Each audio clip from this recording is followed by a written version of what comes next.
It's not only here in Riverton that the voting is heavy today. All over the country, people are conscious of the momentous issues facing their nation and the world.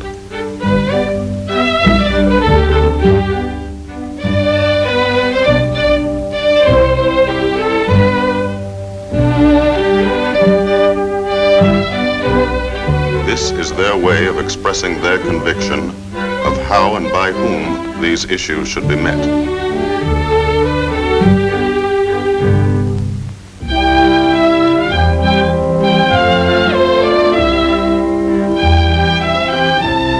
Major presidential candidates vote like all the other citizens.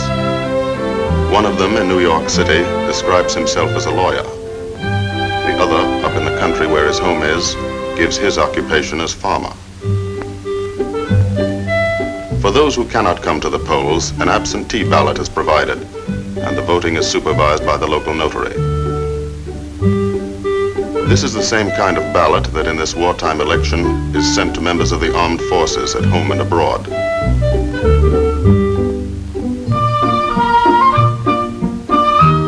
These ballots are returned to be counted in their respective states. Here in Riverton, the line grows longer. The citizens are following the constitutional provision. Elections are held on schedule, rain or shine, panic or prosperity, peace or war. That chalk on his sleeve is part of yesterday's history lesson, when Mrs. Dawson reminded her pupils of two other memorable elections. In 1864, with the nation in the throes of a civil war, Abraham Lincoln, one of America's greatest presidents, was opposed in a bitter campaign by one of his own generals. The people chose to re-elect Mr. Lincoln. In 1916, during the First World War, an election was held. And now again in 1944. Early in the summer, nominating conventions are held.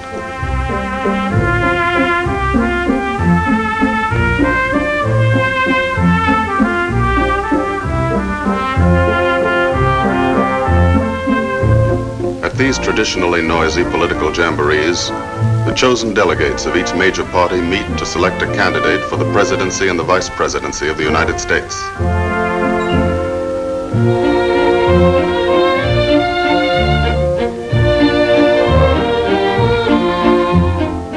Now the candidates have been chosen.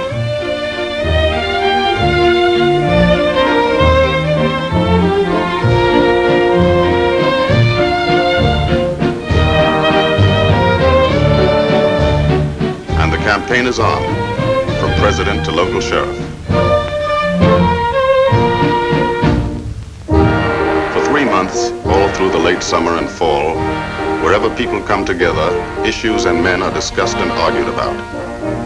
Some feel that this isn't altogether a good thing, that a lot of time and energy are wasted this way. It may be, but that's the way Americans like to do it. They like to feel everybody has a right to speak and is interested enough to do it. Even the small fry. Every attempt is made by all parties to influence the people's thinking.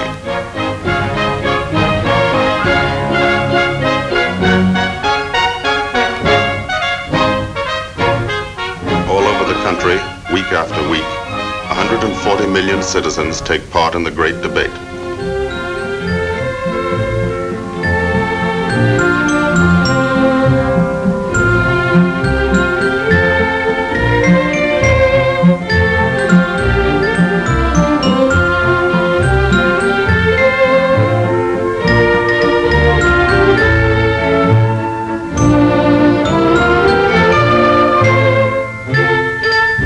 Business, professional, and civic groups endorse one candidate or the other.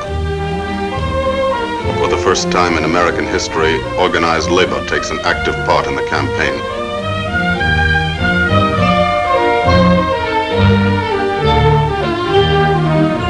Radio plays a greater role than ever. Time on the air is paid for by all parties and distributed evenly among them, giving the party in office no advantage over its opponents.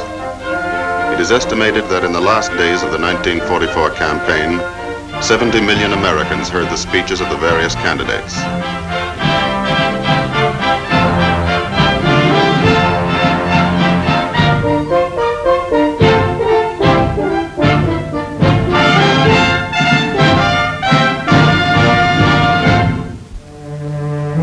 Now all that is over, the heat and excitement. The votes are cast, and Americans have agreed to accept the will of the majority, whatever it may be. Apparently, even the younger generation has declared peace.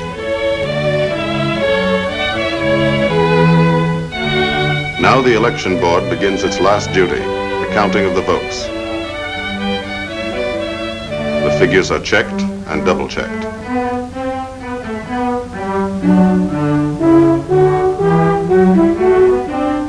Then they are telephoned to headquarters.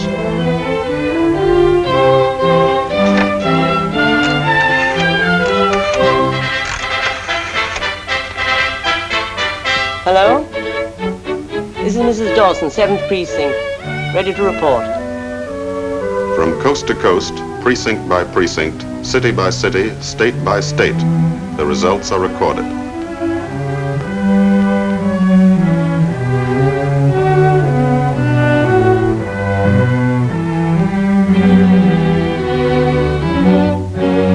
All over America tonight, the people are waiting to learn whom they have chosen to govern them for the next 4 years.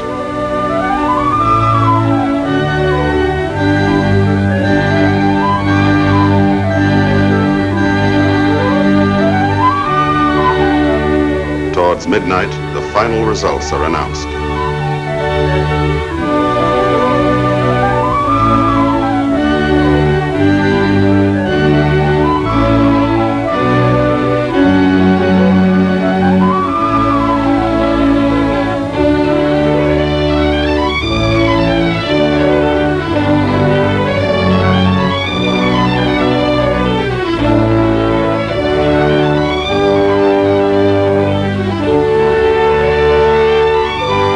A nation of 140 million has elected a government.